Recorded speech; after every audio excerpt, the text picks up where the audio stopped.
Okay, let's start talking about something very important, and that is chemical bonds. Now, I am known for using markers to illustrate things. Everybody will tell you that. Dr. Saad, the marker guy, right? So I will use that for today's purpose, but you're gonna probably, when you go home, hear it in the background because I can't turn the camera towards you, all right? So, but you'll know what I'm doing here. All right, so when the time comes, you'll see what I'm talking about. So what we're talking about right now is something called chemical bonds. If you want to succeed in biology, in chemistry, in the sciences, in your career for the rest of your life, you must understand what this is all about. Chemical bonds is when two elements come together to create a bond so they can hang around with each other long term, to create molecules, to create compounds, to eventually create life. Without chemical bonds, we do not exist. We would be just elements on Earth. That's it. There'll be no life. But because of the Octet Rule that we talked about, remember? Elements must fulfill the Octet Rule, which is the outer shell must be full. Very good. And when they go do that, they make decisions.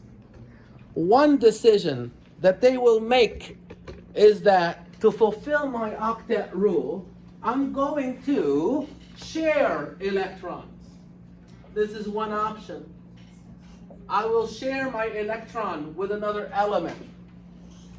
When I do, I will create a covalent bond.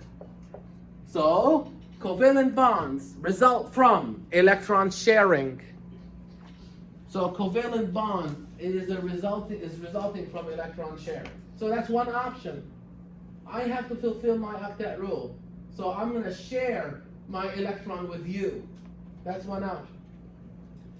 Now, one way to share things one option is equally. Another option is, can you guess? Unequally. It's like two kids in the playground. You watch the kids, you realize, oh, these kids are so nice to each other. They're sharing their toy equally. That means the toy is spending as much time with one child as it is with the other child. That's equal sharing of that toy. Well, the toy in this case is the electrons. But then you have another scenario where one child is sharing the toy, but unequally. Meaning, most of the time, the toy is with child number 1, not with child number 2. Once in a while, child number 2 gets to touch it. But child number 1 keeps it for the most of the time. That would be unequal sharing of electrons. All right, so how do I demonstrate this? I have 3 electrons here in the form of markers. So I'm going to give you, sir, 1 electron. And I'm going to give you another one. And I choose the people on purpose. And I will give you the 3rd one. So, I am an element. I want an electron. I'm an element and I want an electron. Why do I want an electron? To fulfill my Octet Rule. Good. So I have one over there. So I'll ask him, can you share your electron with me? Say yes. Good. Now the question is, will I share it equally or will I share it unequally? That's an option, right? Yeah. The problem is not me. The problem is him. Look how big this guy is. So I would like to think, and now play along with me, okay? I would like to think that I'm just as tough as he is. Just play along with me. I know you can take me out easily, all right? But watch this. When I go up to him, we're going to share the electron equally. How are we going to show that? Hold the marker halfway. Hold it like this halfway. Up a little bit. When I go to him, watch. That's not halfway. Come on. There you go. All right. I know. Here we go. There it is. We are sharing the electron equally. What he doesn't know before he decided to do this is that we're forever bonded. Everywhere I go, you go. Everywhere you go, I go. Because we created a what bond? A covalent bond, which results from electron sharing. Now watch this now. Now watch this. Why did I decide to share the electron with him equally? Because of this other thing in chemistry called electronegativity. See, when I said, I think I'm as tough as him, I'm saying, I think my electronegativity is as much as his. That's what it really means. In chemistry, there's no such thing as this element is as tough as this element. No, no, no. It's called electronegativity. What is the definition of electronegativity? An element's ability to attract electrons.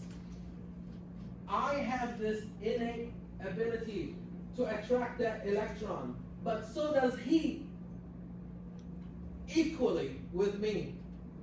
So my electronegativity, my attraction to this electron is as much as his. So the only option is to do what? Share the electron equally. And that's what we did. And then I come over here. Watch this now. I have another option. I choose you, not to pick on you or anything. I think, just play along. I think I'm a little tougher than you. Just play along.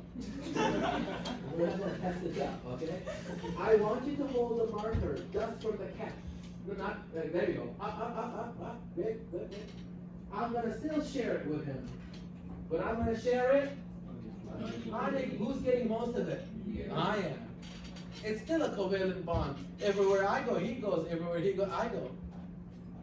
But it's unequal sharing of electrons. But why did that happen? Because of the difference in what again? Electronegativity. Yeah. My electronegativity is a little bit more than his. And that's why the electron spent more time with me than with him. Do we understand it now? Yeah. So it's not just electronegativity. It's the difference in electronegativity. Mine was the same as yours. So the only option was to share the electron equally. My electronegativity was more than yours. So the electron is going to spend more time with me. I get to keep the toy a lot longer than you get to keep. You'll see it once in a while. So look what it looks like in real life. Watch this. Hopefully I don't hurt you. Watch it. I'll grab it. Now watch this. The electron will spend as much time with him as it is with me. So it's going to go like this. You see that? I don't poke you in the eye, I know. No, sorry about that. Now watch this one. The electron is going to spend more time with me than him. So he'll get it once in a while, but then, see that? Yeah. And once in a while, okay, you can have it a little bit. Okay, comes back. So that sets up something. The electron is what charge? Negative.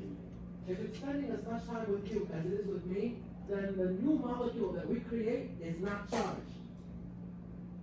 But with you, I keep the electron more to me, so I am negatively charged. Because what charges the electron? Negative. And you don't have it, so you're what charge? There it is. So watch this now. Equal sharing of electrons is because of equal electronegativity.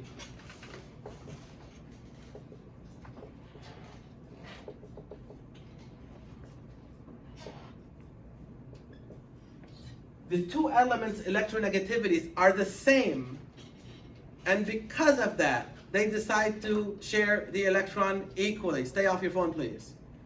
They decide to share the electron equally. All right, and because of that, the molecule that they're going to create is going to be non-polar. Listen to me, please. The molecule that they're going to create is called non-polar. An example of that is oil. And we all know oil does not like water, and water does not like it back. Am I right? Can you mix oil and water? No. No, because it's non-polar. Because water is polar. And polar likes polar. Polar hates non-polar, and the other way around. So what turns out to be is non-polar molecules do not dissolve in water. And there's a word for that, and it is called does anyone know? Phobic. Hydrophobic. Water fearing, like phobia. Hydrophobic. Water hating. So look at that. You mean to tell me we share electrons equally?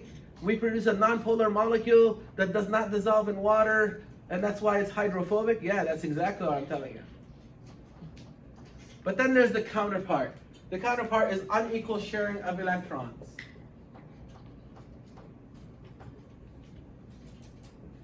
Unequal sharing of electrons is because of unequal electronegativity.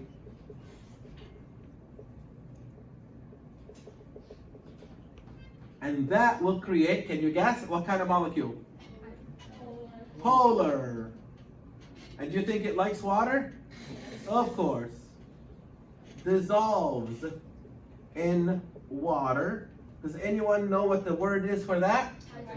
Hydrophilic. Yeah. Hydrophilic. Hydrophilic means water loving. Hydrophilic. So this is the summary of a covalent bond. This is what you need to know for the exam, because you understand it and you figure out, okay, what do I need to compartmentalize in my mind? This is it. A covalent bond results from electron sharing, but it results from the electronegativity differences between the two elements. If the differences are the same, if they're both electronegative are the same, you're going to make a nonpolar molecule because of equal sharing of electrons. And nonpolar molecules do not like water, and that's called hydrophobic. Unequal sharing of electrons will produce polar molecules because of their unequal electronegativities. And because of that, they can dissolve in water. Why? Because water is also polar. And polar likes polar. And that's called hydrophilic. Sounds good? All right. Everything that I just said is given to you in the slides. Everything is here. Sometimes two elements near each other share one pair of electrons, and that would be a single bond. Sometimes they share two pairs of electrons, and that would form a double bond, sometimes triple bond. That's besides the point. And here are some examples of them. Water is a bent molecule, like I've been telling you there. And you actually tried some of them in your lab manual. Here's the discussion on electronegativity. So, this molecule here is said to be polar. Water is polar. Why? Look at it. This oxygen is more electronegative than this hydrogen and this hydrogen. So if you notice, the yellow arrow means the electrons are spending more time with this oxygen than this hydrogen.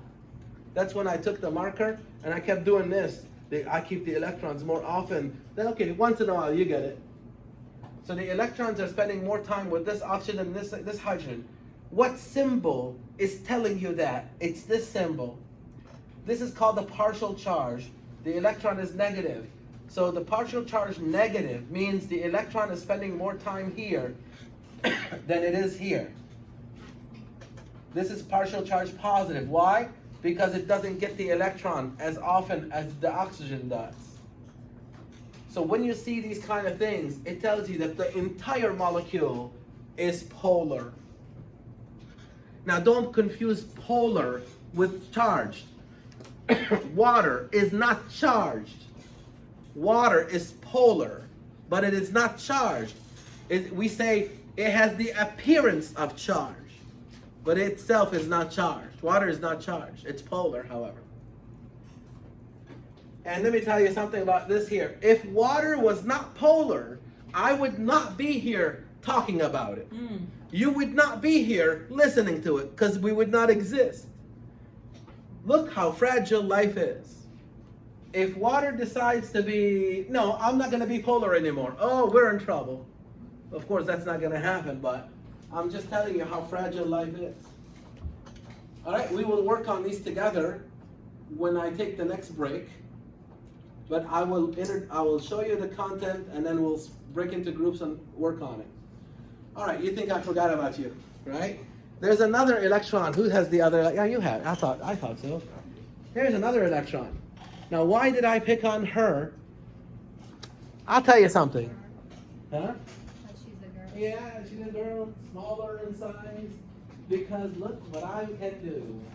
Bring that electron up. Put it up on the air. Watch it. I know I'm tougher than you. See, Morgana said, just play along. I'm tougher than you. So when I go to you, it's going to look really rude.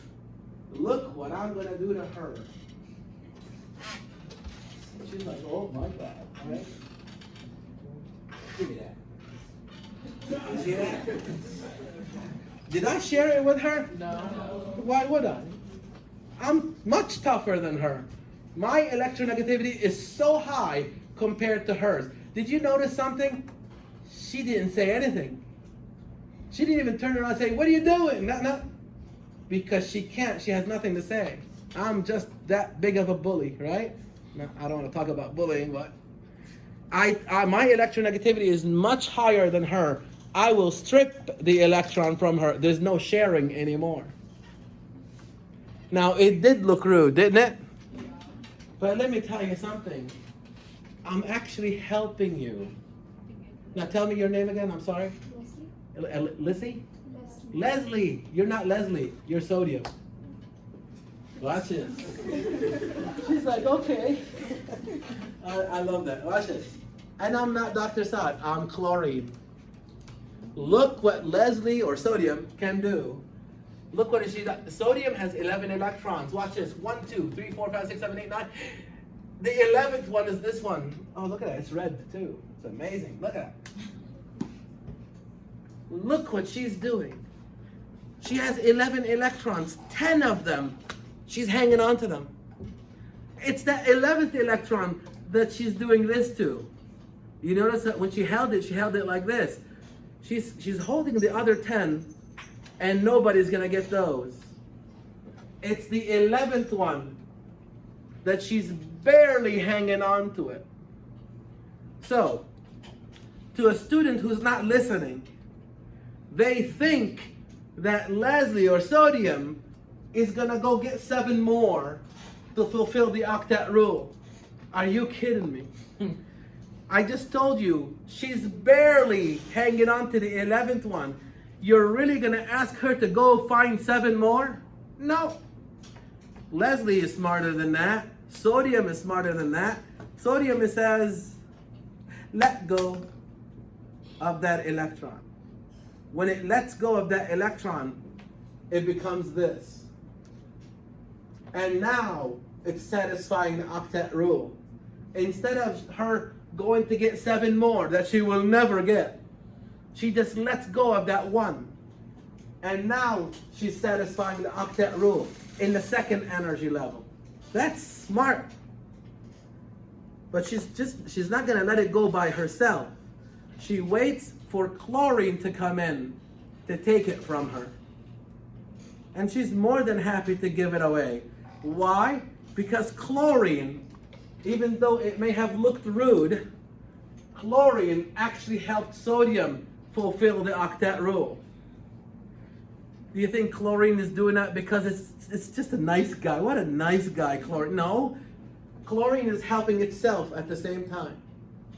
Chlorine needs 1 electron to fulfill its octet rule. So you know what? I'll take your electron to help you, but I'm helping myself at the same time. Now chlorine is satisfying the octet rule. Is that amazing or what? At least to me it is. But there's a price that Leslie and I will be paying for this. she will now be positively charged, which means loss of an electron. I will be negatively charged because I gained an electron. And there's a name for everything. A positively charged ion is called a cation. A negatively charged ion is called an anion. I actually had one student who came to me and said, Dr. Saad, I remember cation is positively charged because of the T. Are you catching it? The T looks like a plus sign. How do you remember that a cation is positively charged? It's the T. I mean, that is clever.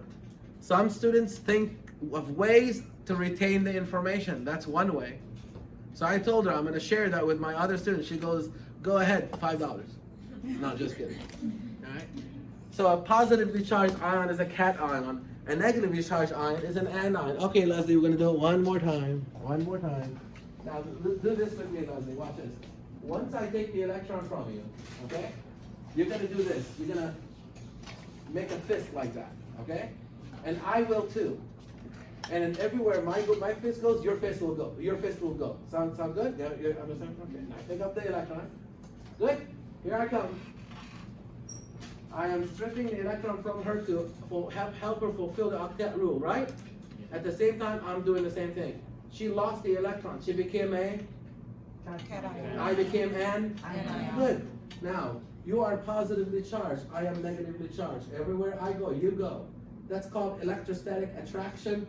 That's the ionic bond, right? Everybody, good? No, just kidding. So that's the ionic bond. Look at that, positive, negative. We did not touch. No, it's just an electrostatic attraction. Okay, how do you break this bond? You throw us in water because we're salt. See, she's sodium, I'm chlorine. This is table salt. This is the salt that you put in your food. So you throw us in water, you separate us. She goes one way, I go the other way. By the way, I don't give you this back. Do you really want it back? No. Because if I give it back to you, you're back to this. Disobeying the octet rule. You don't want it back. And I'm not going to give it to you anyways, because if I give it away, then I'm back to this. And I still have to look for, I'm not getting rid of it. Once I get it from you, it's mine, because that helps me fulfill the octet rule. Anyways, you don't want it, because in this state, you're fulfilling your octet rule. So you will be a cation. I will be an anion. The only difference now is that we are now dissolved in water. And I'll show you what that looks like in the next chapter. Yes, sir? Why does it dissolve in water? Water, because water is polar. And sodium is charged. That's a very good question. Listen to me, please. And that's going to come up next chapter. To dissolve things in water, the molecule that you are dissolving has to either be polar, just like water, or charged, like an ion.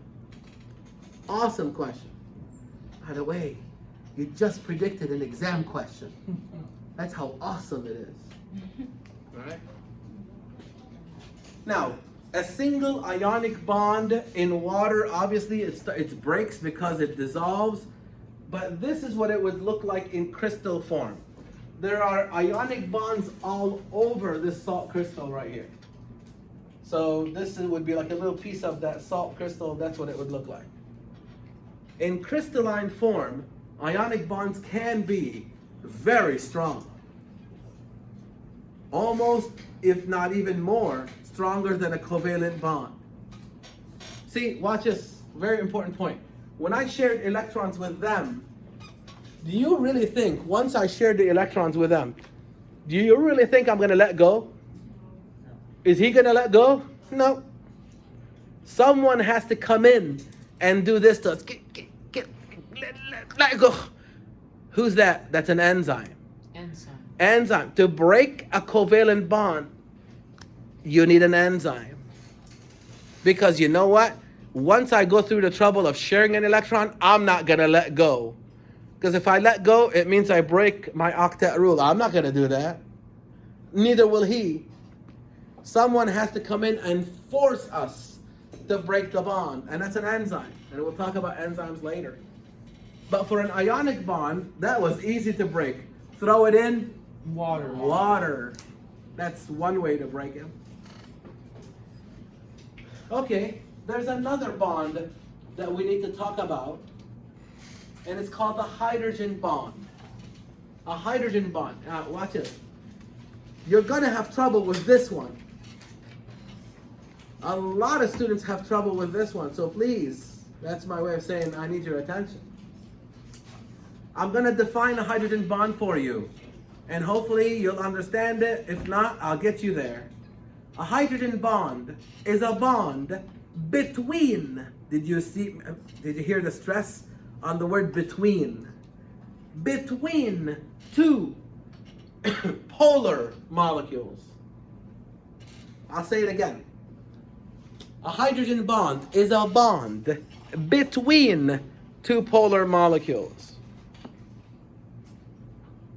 That means you have to make two polar molecules first. Make a polar molecule, and then they can hydrogen bond. And one of them has to have hydrogen. That's why it's called a hydrogen bond. So let me do it again. You make one polar molecule that has hydrogen, and another polar molecule, and then they can hydrogen bond. So the hydrogen bond is a bond between two molecules. And that's why it's also called an intermolecular bond. Intermolecular. Intermolecular bond. Some students say, oh my God, another thing I have to remember. Now listen to it. Inter means between.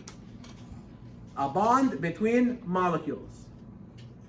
But you have to remember, what molecules? They both have to be polar. Here's an example. When you put ammonia in water, this is what will happen. This is ammonia, this is water. They will automatically rearrange themselves to do this. This is polar because of these, see that? The electron is spending less time with the hydrogens than it is with the nitrogen. So this has a partial charge of negative and a partial charge of positive. Here, the electrons are spending more time with oxygen than with hydrogen in water. So when you put ammonia in water, it will automatically arrange itself to do this. The partial charge of hydrogen of water will face the negative partial charge of nitrogen of ammonia. Because of the slight charge, they will automatically do this, and this is the hydrogen bond. The dotted line. I will tell you where most students make a mistake, meaning don't make that mistake. They think that this is the hydrogen bond. It is not. This is the polar covalent bond. This is the bond that creates the molecule. This is another polar covalent bond, this is a bond within the molecule. These bonds make up the ammonia molecule. These two bonds make up the water molecule. I just told you the hydrogen bond is a bond between the molecules. And both molecules have to be polar. And one of them has to have hydrogen. There it is. So now this is the hydrogen bond. In almost every textbook that I have seen, and I've seen a lot, it's always represented as a dotted line. The dotted line usually represents the hydrogen bond. All right. Now the question is this. What are all the bonds that are holding you together? You right now. Hopefully you're all intact. Well, covalent bonds, that's for sure. You got a lot of covalent bonds holding you together. Some of them are polar, some of them are not. Ionic bonds, that's for sure. They're all over the place. a lot of hydrogen bonds. Your DNA molecule, a lot of hydrogen bonds. We'll talk about it. Ah, yes. And then there's another one. This is not a bond. This is more of an interaction. It is called the van der Waals interaction. You're going to have trouble even understanding this if you're not listening to me. Trust me. So listen here real quick. We're not going to go into too deep with this, but I'm just going to give you an idea of what that means. What is the charge on the electron? Negative. Do they like each other? No. So let's pretend we're all electrons in this room. And let's pretend I blindfold you. Everybody's blindfolded. Everybody's an electron. We're all negatively charged. And I ask you, okay, now walk around. So you're going to randomly walk around. And then once in a while, just by random chance, we will find each other in the same area. Because we're randomly walking around. In that split second, this area is negatively charged. Because we're all here. But that area over there is positively charged. Why? Because we're not there. Do you see that? But then we realize, we can't be together. Move away. Because we're all electrons. So we scatter. And then we at random reform again. Negatively charged, positively charged. And then we break again. And so forth. So if you time lapse it, you'll realize something. This area is negative, then it's no longer negative. And then this area became negative. Now it's called transient. Meaning van der Waals interactions are temporary. They form and break apart. Form and break apart. Form and break apart. But overall, you have a lot of them. They're not in the same location. They're always breaking and forming, breaking and forming, breaking and forming. But you do have a lot of them. A lot of them. They're all over the place holding you. They give you an example of a gecko.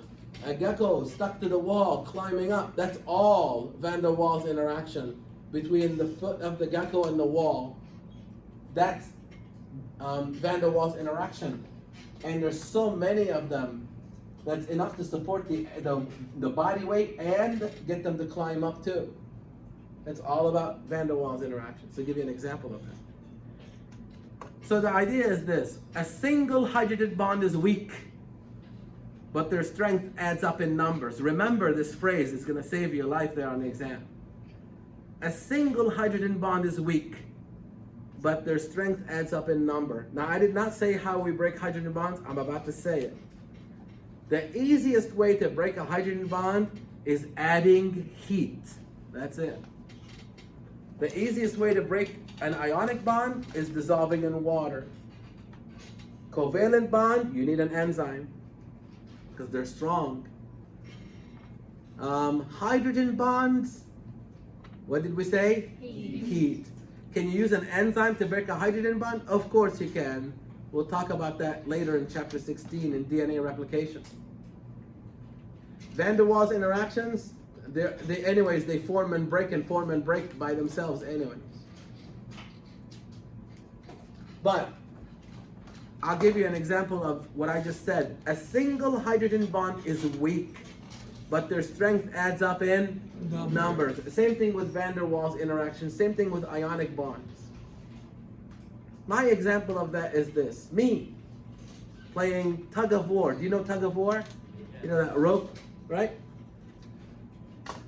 Against who? Against Arnold. Arnold who? Schwarzenegger. Arnold Schwarzenegger, the Terminator, right? All he has to do is like that. I'm done, right? I'm flying across the room. I'm done. Me against Arnold. I'm done. So Arnold invites me the next day to play again. I cleverly say, okay, I'll take you on, but I bring 10,000 of me. So one little Dr. Saad, no match to Arnold Schwarzenegger, but 10,000 of me, who's gonna lose? Don't say Dr. Saad. Arnold is done, right? That's the whole idea. One hydrogen bond is very weak. but their strength adds up in numbers. Think about it. Your DNA is held together by hydrogen bonding.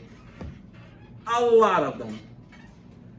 The water that you're boiling in the pot when you're making spaghetti, for example, that's a lot of hydrogen bonds. How do you know? Well, boil it and see how long it takes and how expensive your bill is at the end of the month. You see? You gotta add a lot of energy to get that water to boil. Because when you're boiling water, what are you doing? You're breaking the water's hydrogen bonds. And we'll talk about that in chapter 3. It's coming up. Okay. So the best way to make sure you understand this material is to practice it. So there are sample PowerPoint questions built into the PowerPoint. I'm going to stop the recording. You are going to start practicing them, please.